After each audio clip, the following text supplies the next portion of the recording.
Shalom Bapak Ibu. Apa kabar hari ini, siang ini? Luar biasa. Luar biasa karena Tuhan baik, amin. Luar biasa sebab keadaan tidak baik. Ya, Bapak Ibu yang dikasih dan diberkati Tuhan, pada saat ini saya ingin berbicara soal kebenaran firman Tuhan. Boleh munculkan? Saya ingin membahas satu tema kita pada saat ini yang berbicara tentang pelayan atau hamba Allah yang sejati. Satu pertanyaan yang saya mau tanyakan ke Bapak Ibu. Kira-kira Bapak Ibu ketika membaca dengan tema pada saat ini, siapa yang Bapak Ibu pikirkan? Kepada siapa tertuju? Hamba Tuhan. Siapa lagi? Gembala, pendeta, misionaris, hamba Tuhan. Tapi saya akan buktikan bahwa tidak hanya untuk para hamba Tuhan, tidak hanya untuk para pendeta, tidak hanya untuk para misionaris, tapi itu merujuk kepada kita semua. Amin. Nah, Bapak Ibu dikasih diberkati Tuhan, kita akan buka kebenaran firman Tuhan yang terdapat di dalam 2 Korintus pasal 6 ayat 4 sampai ayat yang ke-10. Untuk menghormati kebenaran firman Tuhan, kita akan baca secara bersama dan saya undang Bapak Ibu untuk berdiri. Yang sudah dapat katakan amin. Amin. Baik, sudah ada di depan, kita bisa baca bersama. Nah, dengan perikop yaitu Paulus dalam pelayanannya. 1, 2, 3.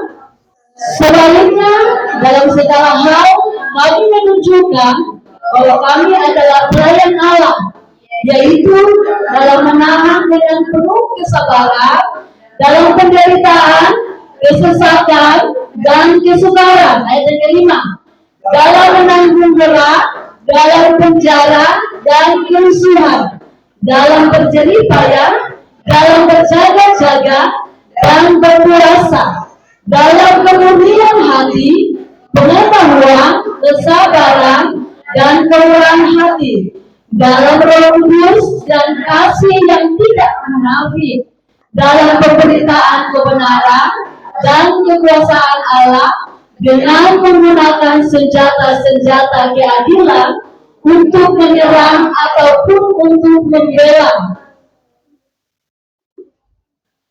Ayat yang ke-8, ketika dihormati dan ketika dihina, ketika diumpat atau ketika dipuji, ketika dianggap sebagai penipu, namun dipercayai, sebagai orang-orang tidak dikenal, namun terkenal, sebagai orang yang nyaris mati dan sungguh kami hidup, sebagai orang yang dihajar namun tidak mati, sebagai orang berduka-cita namun senantiasa bersuka-cita, sebagai orang miskin namun memperkaya banyak orang, sebagai orang tak bermilik sekalipun kami memiliki segala sesuatu. Amin. Dipersilakan dulu kembali. Bapak Ibu yang dikasih dan diberkati Tuhan, dengan tema kita pada saat ini yaitu berbicara tentang pelayan atau hamba Allah. Kira-kira yang paling singkat, tugas dari seorang hamba, seorang pelayan itu apa? Singkat aja. Berkorban, memberitakan Injil, melayani. Nah, semua yang sudah disebut itu benar adanya. Namun satu hal yang saya mau tegaskan bahwa seorang hamba, seorang pelayan, tugasnya melayani bukan dilayani. Paham? Nah, berat tidak melayani? Yang paling mudah itu dilayani atau melayani? Dilayani. Siapa yang suka kalau dilayani, disediakan ini? Wah, semuanya tersedia. Apalagi bapak ibu kalau di rumah ya, bapak-bapak terutama kalau sudah istri sudah sediakan semua tersedia, semua rapi, senang tidak? Senang. Tapi coba kalau pulang kerja lalu semua berantakan, lihat, itu pikiran juga kacau, segala sesuatu yang kita lakukan pun tidak akan benar. Karena itu bapak ibu yang dikasih dan diberkati Tuhan, saya tahu bahwa ketika mencari Tuhan namanya melayani itu pasti banyak tantangan. Tapi di balik semua itu ada kemuliaan bagi Tuhan. Amin. Saya akan buktikan bahwa pelayan atau hamba Tuhan itu tidak hanya seorang karena dia gembala, dia seorang misionaris, pemberita Injil, tapi semua orang yang percaya. Next.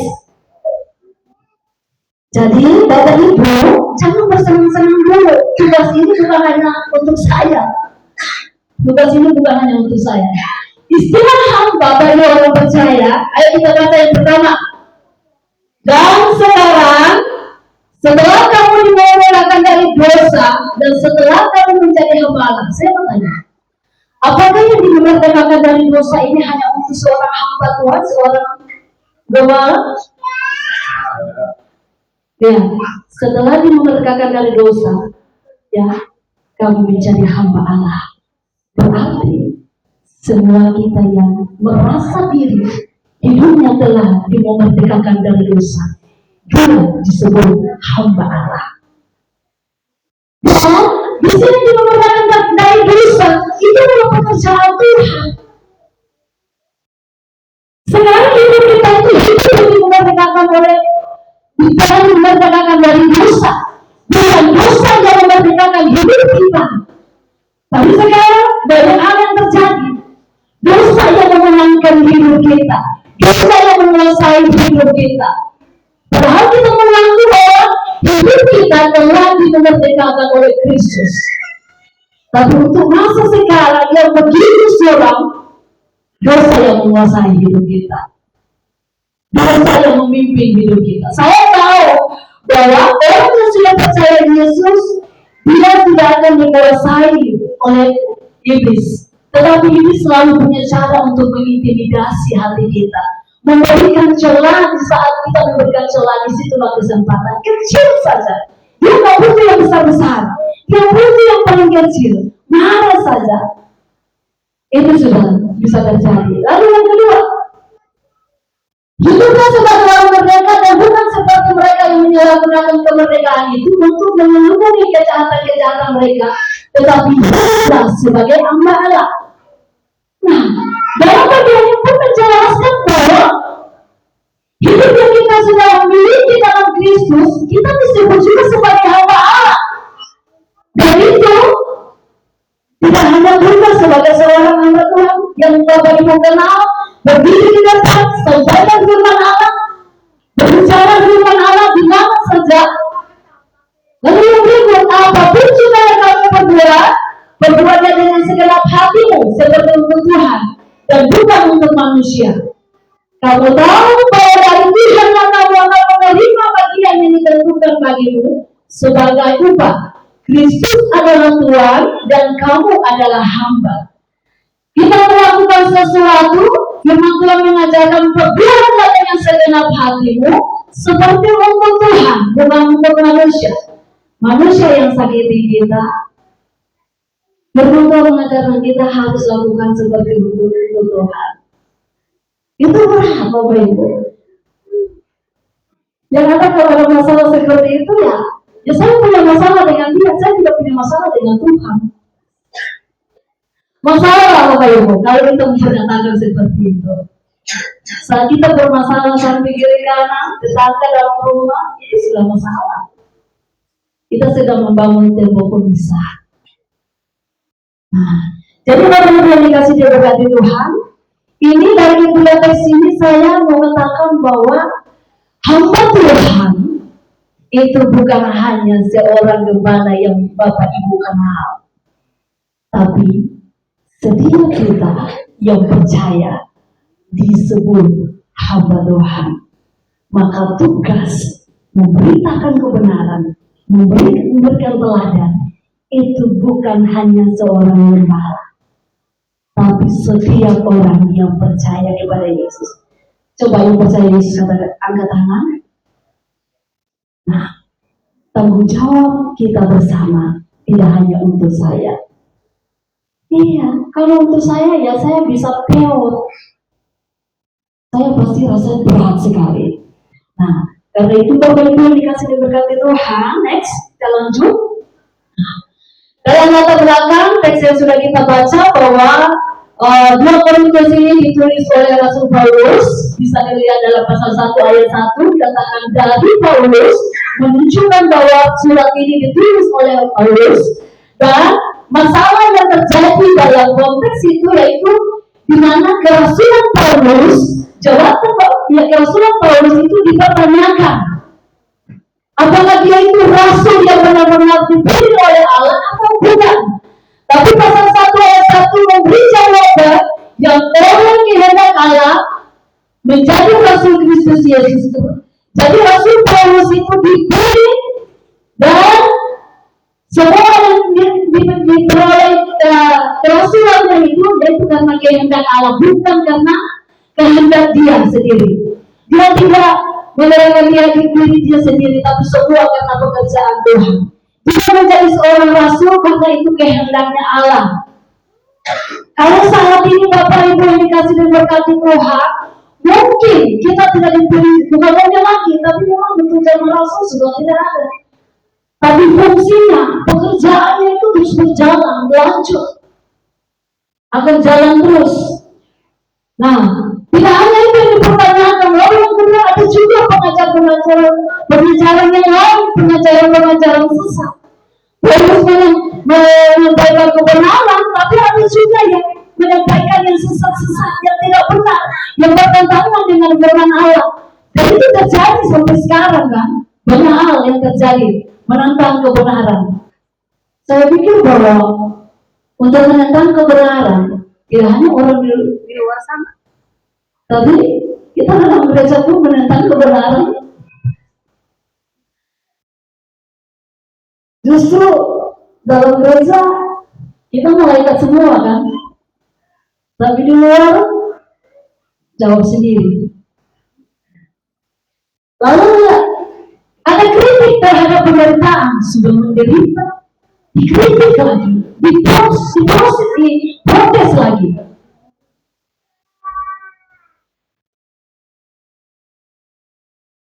Kalau untuk kita sekarang, kita sudah menderita. Jangankan dikritik, diomong di belakang saja itu sudah jadi masalah. Kau tahu apa?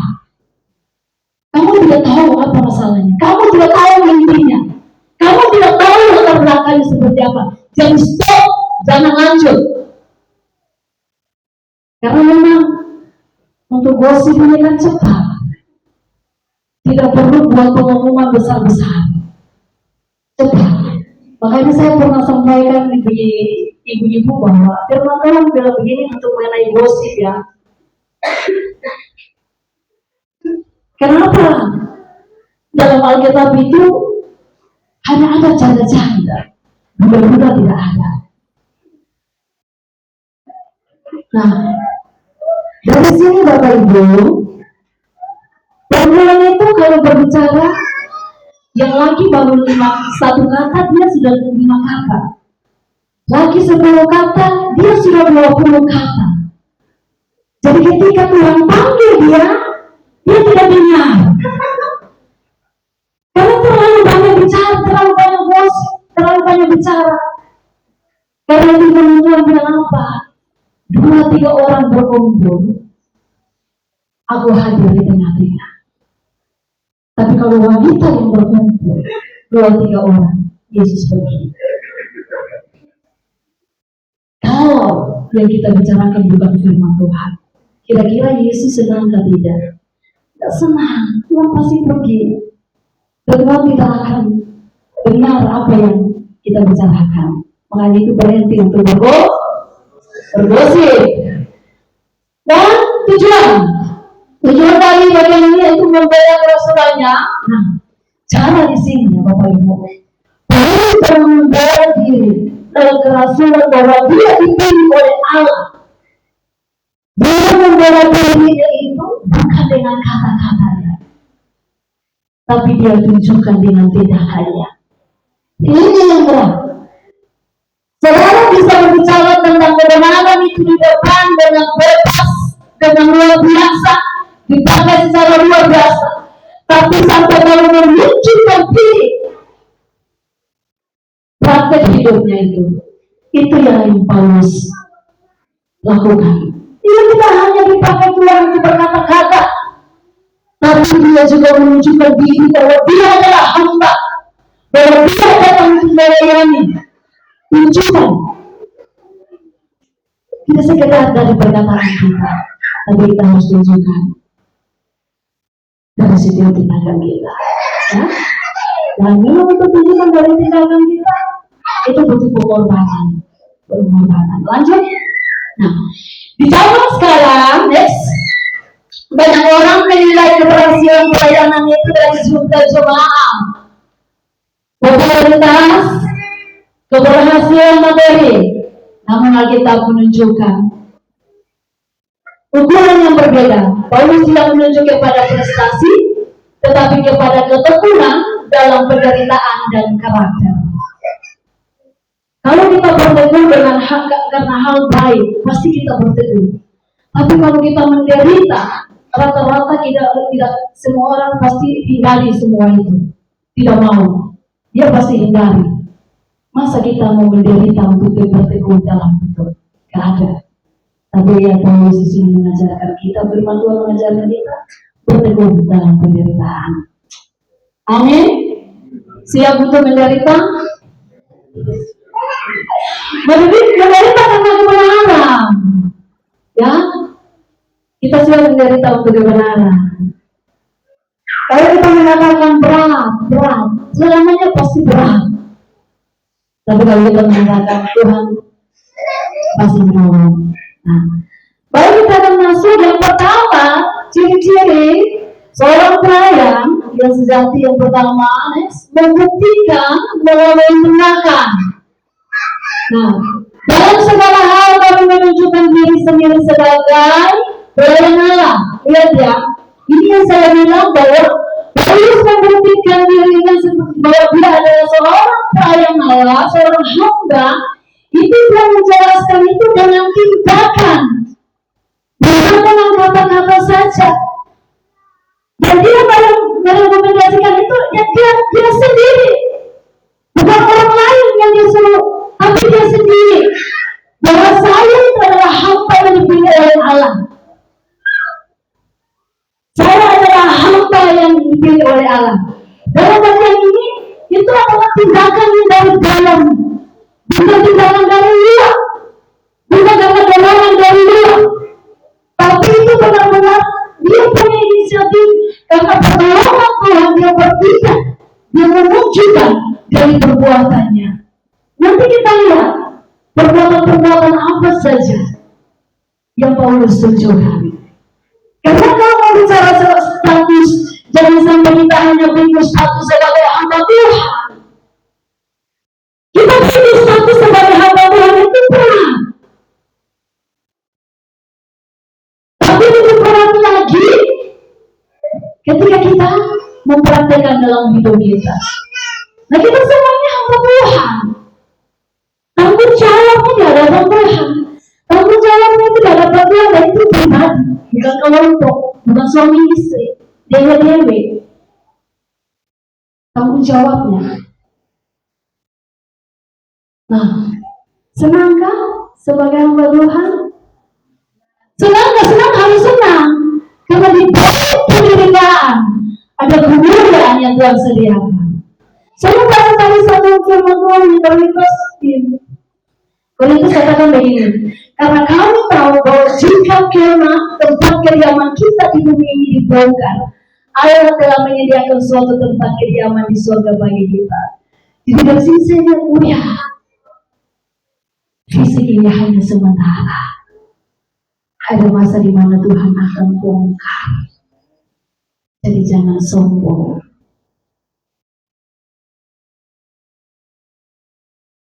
Tapi carilah Tuhan dan hidup akan takut akan Tuhan. Nah, jadi Bapak Ibu, lihat ya.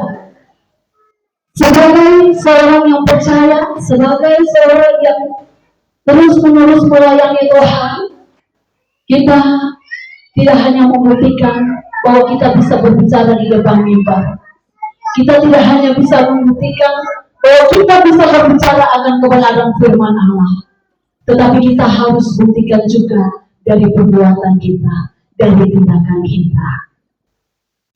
Itulah firman Tuhan katakan, bahwa firman Tuhan itu pedang bermata dua. Maju kena, mundur kena.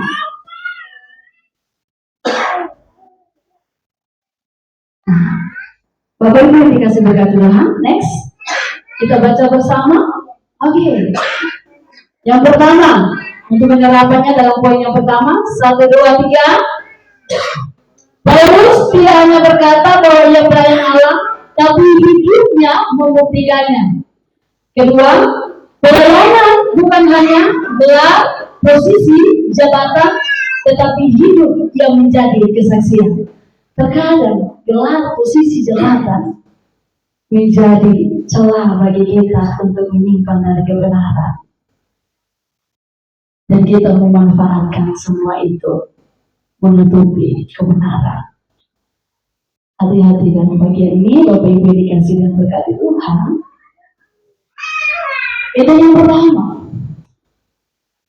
Lalu yang kedua, next. Seorang hamba Tuhan, seorang pelayan itu harus punya kesabaran.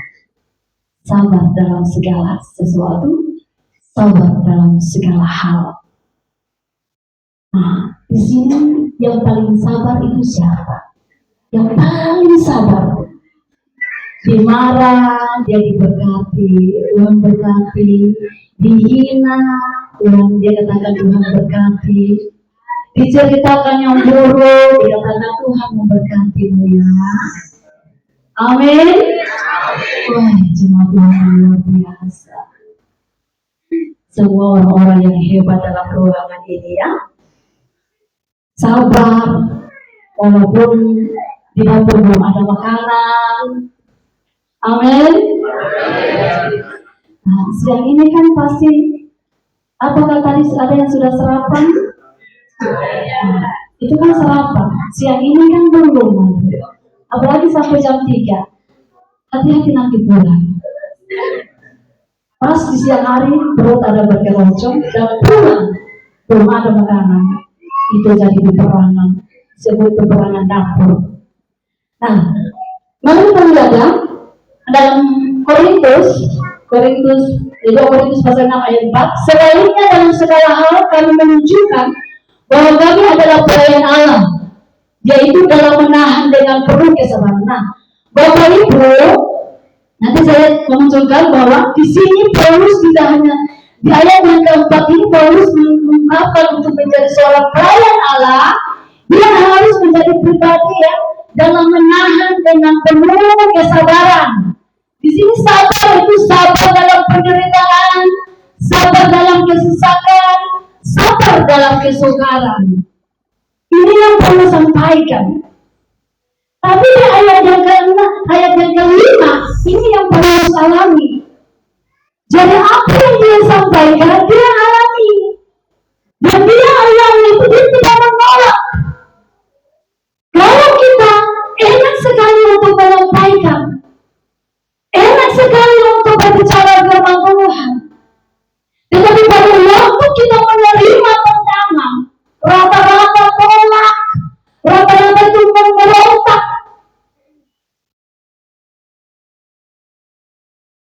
Tapi jangan putus asa. Jangan saya sampaikan begini terus Bapak ini sudah tolak pelayanannya. Jangan. Saudara disebut sebagai hamba Allah. Saudara disebut sebagai seorang pelayan. Dan tugas kita, tanggung jawab kita adalah melayani, bukan untuk dilayani. Makanya Kalau dalam rumah, ayo saling melengkapi, saling melayani satu dengan yang lain. Jangan satu jadi bos, tapi kita saling melengkapi. Kalau mau cek dalam rumah ada yang bos kan? Bos tingkat dewa. Jadi itu bos yang suka suruh-suruh. Padahal dia juga bisa lakukan. Ada tangan, ada kaki. Tapi dia mau suka disuruh. Karena memang lagi malas atau apa yang lain, saya tidak tahu. Nah, jadi Bapak Ibu yang dikasih dan berkati Tuhan, ada seorang Oma ini dia sudah tidak kuat karena sekitar umuran ya 70-an, 70 lebih. Tapi dia masih mau kerja. Dan dia tidak tipikal orang yang tidak suka suruh. Lalu ada seseorang bertanya, kenapa? Karena tangan saya, kaki saya masih berfungsi. Nah, jadi Bapak Ibu kalau tangan dan kaki masih berfungsi, tolong kau pakai. Kita boleh menyuruh seseorang, tapi lihat konteksnya. Kalau memang nggak bisa sama sekali, silakan. Tapi kalau selagi itu bisa, sudah lakukan. Punya inisiatif sendiri untuk bertindak. Punya inisiatif sendiri untuk melakukan.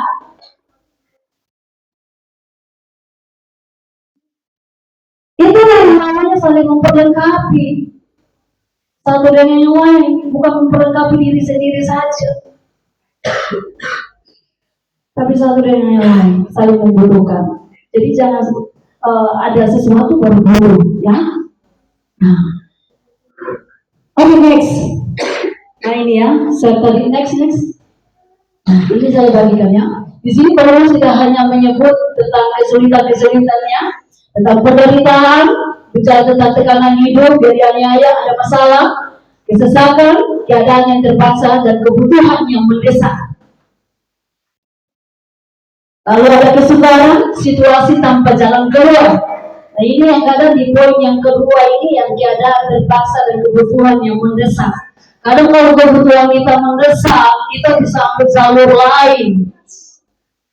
Kita bisa ambil jalur yang lain. Baiklah kalau jalur yang lain itu sesuai dengan kebenaran. Kalau jalur yang lain itu tidak sesuai, tanggung jawab Bapak Ibu.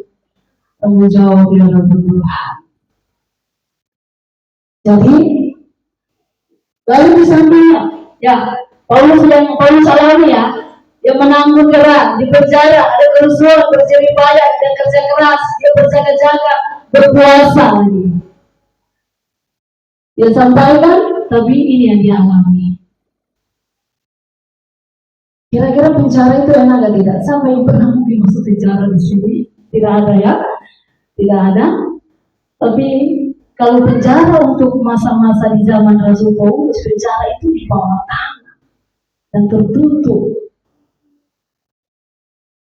Kalau untuk penjara-penjara sekarang, apalagi kalau tempat-tempat penjara pejabat, itu kayak hotel, seperti hotel.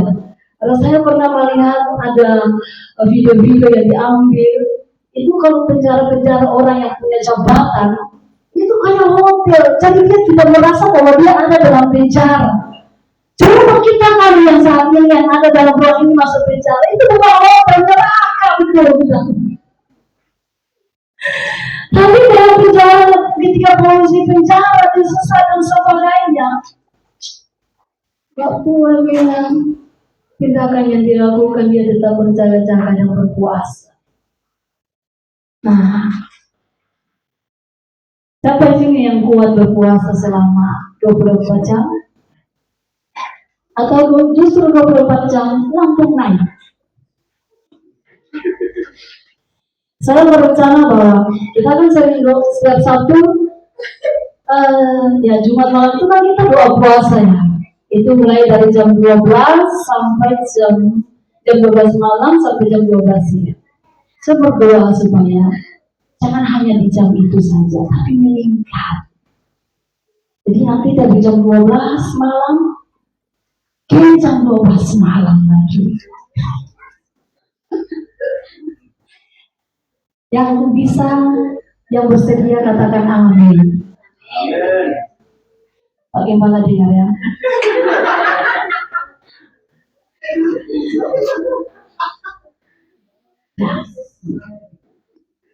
Jadi ingat, Sabtu Jumat depan jam 12 malam, tutup jam 12 malam.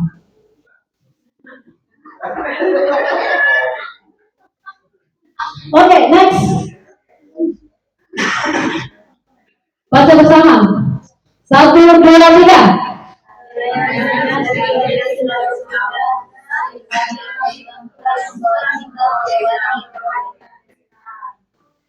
Pelayanan sejati tidak selalu mudah.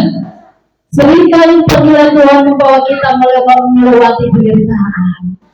Bapak Ibu, dari sini kita belajar bahwa pelayanan itu tidak hanya sekedar kita ditugaskan untuk pimpin pujian, pimpin firman, pimpin doa, tapi di mana juga Tuhan panggil kita untuk melewati penderitaan. Saya nggak perlu sebut apa yang Bapak Ibu sedang derita. Saya nggak perlu tanya penderitaan apa yang sedang Bapak Ibu alami. Karena kalau mau cross check, mungkin satu buku pun nggak akan habis, nggak akan penuh itu. Maksudnya penuh itu dia, tidak akan ada kertas yang kosong, banyak masalah. Tapi belajarlah untuk pandang Tuhan bahwa kita dipanggil Tuhan untuk membawa kita melewati penderitaan. Karena itu penderitaan itu tidak selalu, terkadang kita berpikir bahwa penderitaan sebagai kehancuran hidup kita, merasa hidup kita itu hancur, merasa hidup kita itu tidak berdaya, merasa bahwa apa yang kita lakukan itu semuanya tidak berhasil. Tidak. Tapi ada masa di mana Tuhan pakai sebuah tantangan untuk panggilannya yang kepada kita dan untuk membuat hidup kita semakin dewasa dari Tuhan. Oke, next. Yang berikut, yaitu memiliki karakter rohani, bisa dilihat di ayat 6 dan 7. Yang pertama di sana itu bicara tentang kemurnian hati. Ini yang Bapak Ibu yang saya katakan bahwa seorang pelayan Tuhan, yang pertama dia harus memiliki kemurnian hati. Dia punya motivasi yang tulus di dalam melayani. Dia tidak melayani demi popularitas, demi uang, demi kekuasaan. Sebab pelayanan harus lahir dari hati yang bersih. Hati yang bersih. Karena yang kita bicarakan adalah kebenaran firman Tuhan. Maka hati kita itu harus benar.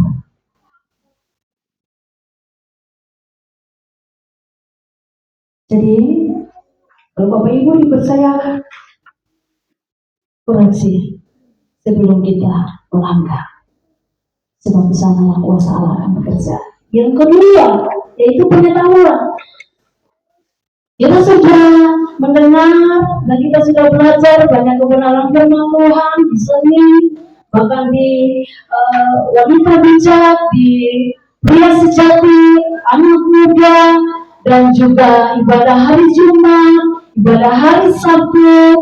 Kita sudah belajar banyak firman Tuhan. Namun yang perlu Bapak Ibu tahu bahwa memahami firman Tuhan itu penting. Jauh daripada itu, bagaimana kita menerapkan dalam hidup kita. Kita harus jalankan, lakukan apa yang sudah kita sampaikan. Dan yang ketiga itu sabar. Sabar di sini dia memiliki kemampuan dalam diri untuk sabar dalam segala sesuatu. Sebagai seorang pelayan harus sabar.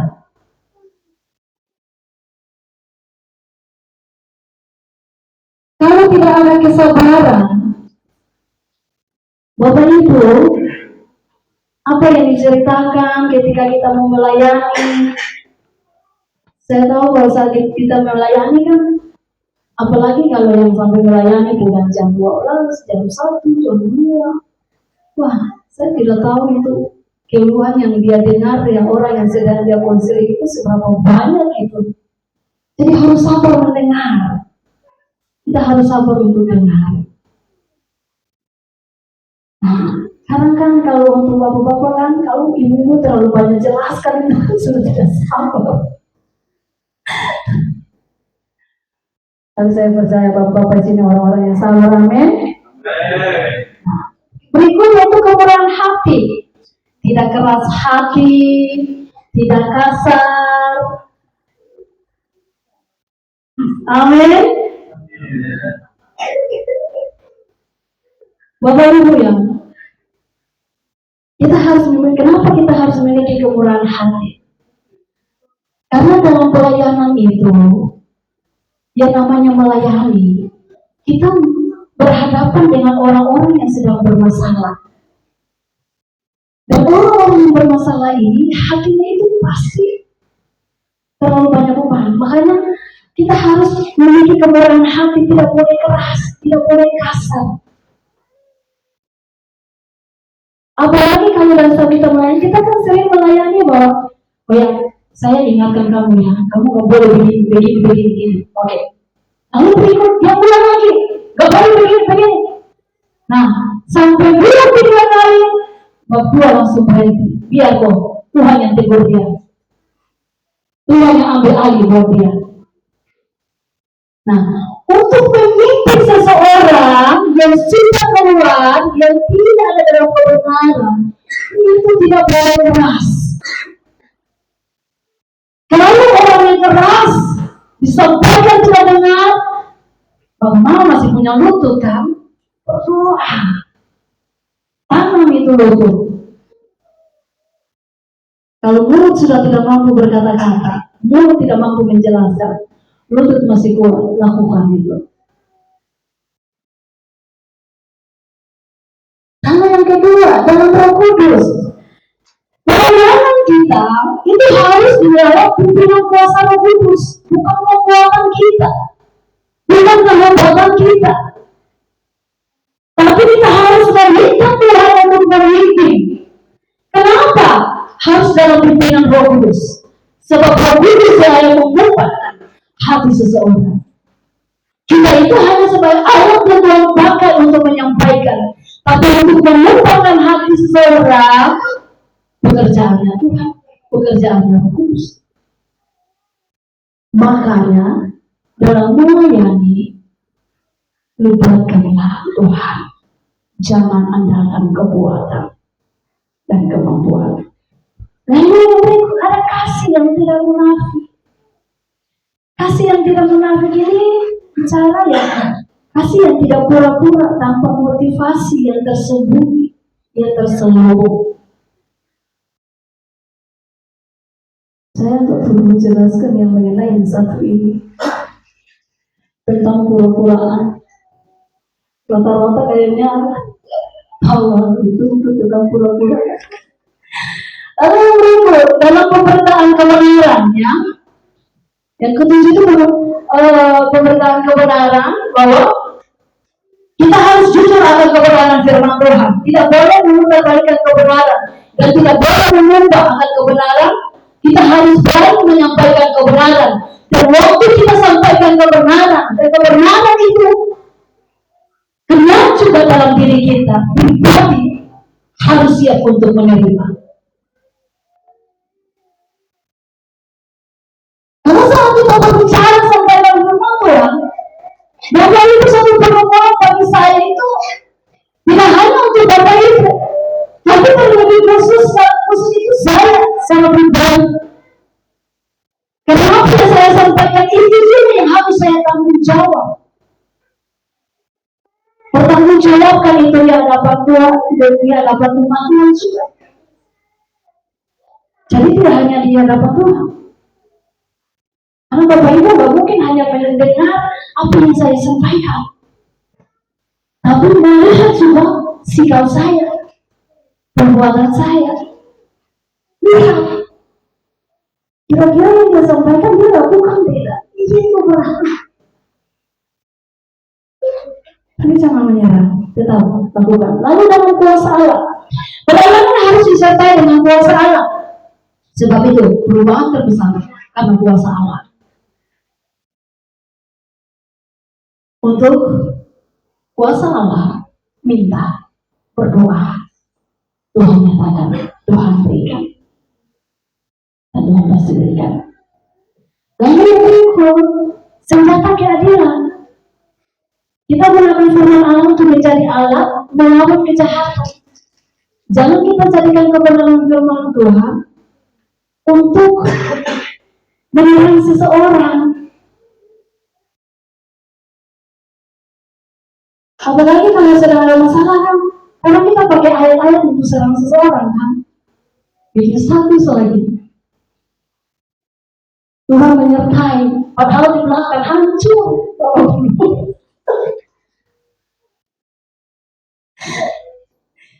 Aku ini satu segala perkara dapat kutanggung, tapi di belakang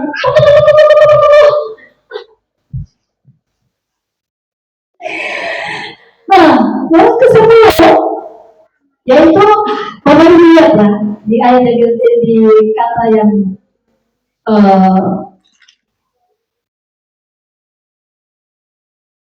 di ayat yang ke-7 frasa yang tentang menyerang ataupun untuk membela. Apa maksudnya? Nah, bahwa dalam bagian ini kebenaran dipakai dalam dua cara. Yang pertama menyerang, yang kedua membela. Membela yaitu melindungi iman, dan menyerang melawan dosa. Jangan kita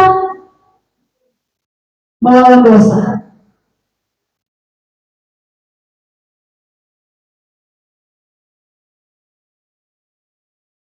Tapi kita harus, kita harus melawan dosa, dan kita harus melindungi, menjaga iman kita. Dan untuk melawan dosa ini harus dengan iman, tidak bisa dengan kekuatan kita. Yang kedua, berani untuk dalam membela, yaitu mempertahankan kebenaran dan melawan kebohongan. Berani untuk mempertahankan kebenaran dan melawan kebohongan. Yang ketiga, menjaga hati supaya tetap benar. Berarti kita sedang melawan kuasa jahat, kuasa iblis. Karena untuk melawan kuasa jahat, melawan iblis, harus jaga hati. Ya, jadi Bapak Ibu yang dikasih dan berkati Tuhan. Next. Oke. Kita baca bersama untuk 1, 2, 3.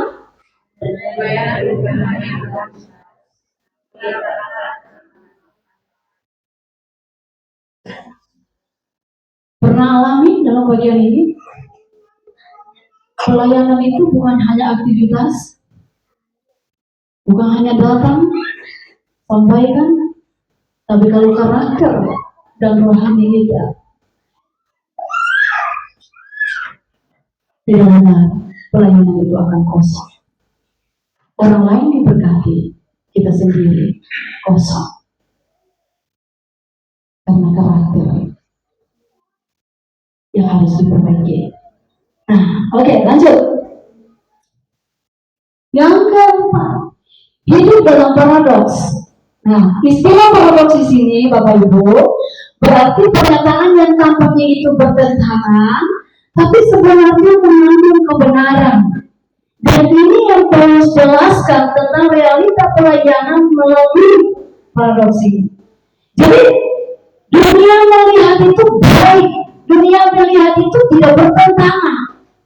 Tapi dari segi pelayanan tidak bertentangan. Mari kita lihat. Lanjut. Nah, kenapa saya katakan itu adalah hidup dalam paradoks ya? Yang pertama, lihat nanti di ayat yang ke-8 dan 10, ketika Paulus merasa ketika dia dihina, tapi bagi dia Kristus dimuliakan.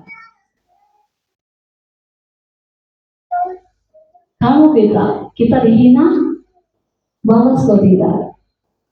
Bisa balas. Tapi dalam begini, dia dihina, kesempatan baginya Kristus dimuliakan. Yang kedua, dia dianggap penipu dalam desa. Walaupun dia berharap. Dan hidup benar tidak selalu aman. Ada banyak tantangan. Tapi kita harus tetap memilih untuk hidup dalam kebenaran. Yang ketiga, saya akan mati. Tapi dengan saya hidup karena Kristus. Saudara mengenal masalah yang Abraham mau bunuh diri, putus asa, mau mati rasanya. Tapi boleh tidak hidup. Berduka cita, tetapi selalu bersuka cita. Paulus memilih dia tetap bersuka cita. Orang mengatakan dia miskin, tapi memperkaya banyak orang dengan kebenaran firman Tuhan dalam pelayanannya. Jadi inilah Bapak Ibu bahwa hidup dalam iman memang tantangan berat, tapi kita harus lihat di balik semua yang dialami oleh Paulus, dihina, dianggap hidup penipu, dia akan mati, berduka cita, miskin. Tapi lihat di balik semua itu, kenapa? Tuhan yang mengerjakannya, Tuhan yang berkarya atas hidupnya. Itulah kebahagiaan orang-orang yang ada dalam Tuhan. Jadi jangan hanya sekedar berpikir apa yang ada di depanmu, apa yang terjadi di saat ini, kesenanganmu, tapi lihat di balik semua yang kita alami ada banyak hal yang Tuhan sediakan untuk kita yang tetap bersandar kepada. Next, sama-sama baca 1, 2, 3. Cara Tuhan bekerja sering bertentangan dengan cara dunia. Dunia melihat kelemahan, tetapi Tuhan melihat kesetiaan.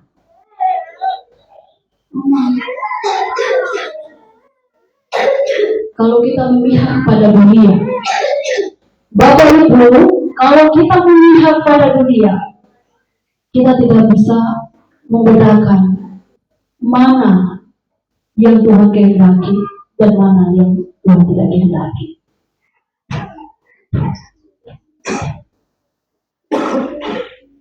Dan cara Tuhan untuk bekerja berbeda dengan cara dunia. Dunia bekerja itu kesenangannya sesaat, tapi Tuhan kerjakan itu hal yang kekal dan abadi. Oke, lanjut untuk yang terakhir ya. Kesimpulan. Baik, kita baca bersama-sama di ayat itu. Yang pertama, 1, 2, 3. Kedua, ketiga, 4, hidup dalam iman. Amin Bapak Ibu. Jadi Bapak Ibu, kebenaran firman Tuhan saya berhenti sampai di sini, dan biarlah firman Tuhan ini menguatkan Bapak Ibu.